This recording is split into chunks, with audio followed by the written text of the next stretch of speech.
Hey guys, and welcome back to this channel. In this video I will be showing you guys how you can split videos in DaVinci Resolve.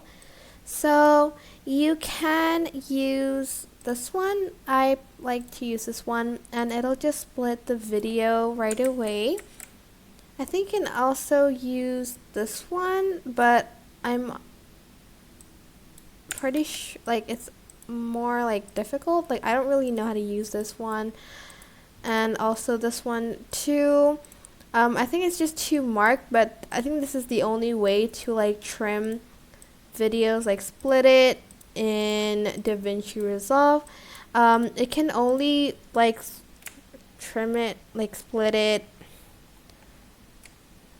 this small, I think. I'm not sure if you can split it any further. This is the smallest it can go. So that's pretty much how you can split videos in DaVinci Resolve. I hope this tutorial was helpful for you guys. Don't forget to like, comment, share, and also subscribe to this channel if you haven't done that. If you have any questions, just leave it in the comment section down below, and I will try my best to answer them all. Thank you so much for watching. Bye!